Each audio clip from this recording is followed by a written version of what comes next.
जिस तरह जीवन एक सत्य है, ठीक प्रत्येक व्यक्ति को ये भी भली भांति पता है कि मृत्यु भी एक ऐसा सत्य है जिसे कोई जितना मर्जी झुठला दे, परंतु इसे बदला नहीं जा सकता।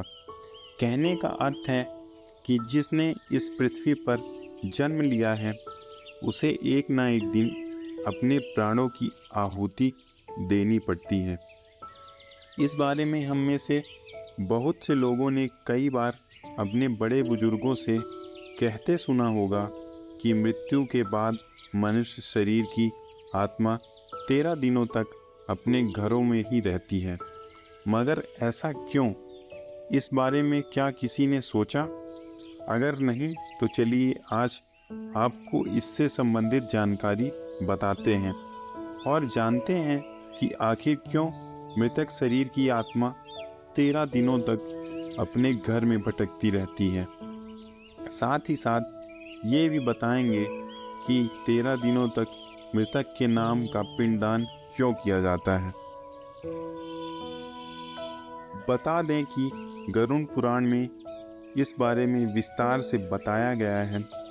गरुड़ पुराण में बताया गया है कि जब किसी व्यक्ति की मृत्यु होती है तो यमराज के यमदूत उसे अपने साथ यमलोक ले जाते हैं।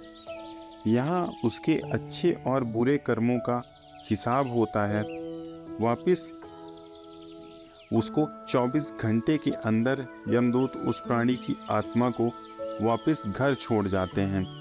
यमदूत के द्वारा आत्मा को वापस छोड़ जाने के बाद मृतक की आत्मा अपने परिजनों के बीच भटकती रहती है और अपने परिजनों को पुकारती रहती है, लेकिन उसकी आवाज़ को कोई नहीं सुन पाता। यह देखकर मृत व्यक्ति की आत्मा बेचैन हो जाती है और ज़ोर ज़ोर से चिल्लाने लगती है। इसके बाद आत्मा अपने शरीर के अंदर प्रवेश करने की कोशिश करती है, लेकिन यमदूत के पास बंदिश होने के कारण वह मृत शरीर में प्रवेश नहीं कर पाती।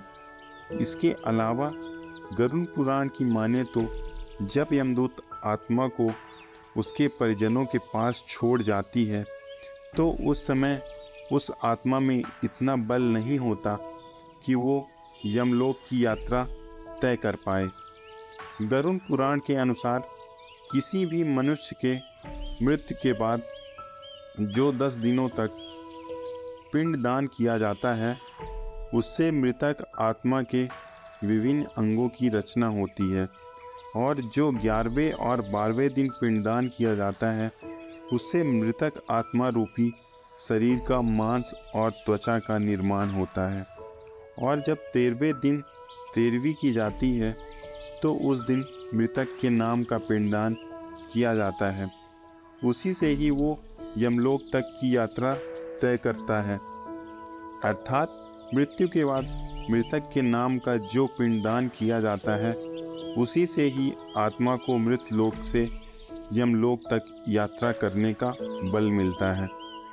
इसलिए ही गरुड़ पुराण में बताया गया है, जब किसी मनुष्य की मृत्यु हो जाती है तो उसकी आत्मा 13 दिनों तक अपने परिजनों के पास घर में भटकती रहती है और उसके बाद आत्मा मृत लोक में से यमलोक की ओर निकल पड़ती है, जिसे पूरा करने के लिए उसे 12 महीने यानी कि 1 साल तक का वक्त लगता है।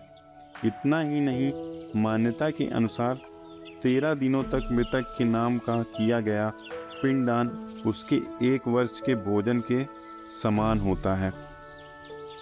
पिंडदान न किया जाए तो क्या होगा, चलिए जानते हैं। इसके अलावा बता दें, अक्सर लोगों के मन में ये सवाल भी ज़रूर आता है कि अगर किसी मृत व्यक्ति के नाम का पिंडदान नहीं किया गया तो क्या होता है। तो दोस्तों, आपको बता दें कि इसका भी वर्णन गरुड़ पुराण में किया गया है। जी हाँ, जिस मृतक व्यक्ति का पिंडदान नहीं किया जाता, यमदूत उसे 13वें दिन जबरदस्ती घसीटते हुए यमलोक की ओर ले जाते हैं और मृतक व्यक्ति की आत्मा को इस दौरान काफ़ी कष्ट उठाना पड़ता है। इसलिए हिंदू धर्म में मनुष्य की मृत्यु के बाद 13 दिनों तक पिंडदान करना आवश्यक माना जाता है। इसके अलावा आपको बता दें कि 13वें दिन परिजनों के द्वारा मृतक व्यक्ति के नाम का जो भोज कराया जाता है, अगर वह कर्ज लेकर किया जाए तो मृत व्यक्ति की आत्मा को शांति नहीं मिलती। इतना ही नहीं, गरुड़ पुराण में यह भी बताया गया है कि जो व्यक्ति जीवित रहते हुए अच्छे कर्म करता है, मृत्यु के बाद उसकी आत्मा को यात्रा के दौरान यमदूत कोई कष्ट नहीं देते, और जो व्यक्ति बुरे कर्म करते हैं उसकी आत्मा को यमदूत यात्रा के दौरान कई यातनाएं देते हैं और आत्मा को कई कष्ट भोगने पड़ते हैं। धन्यवाद।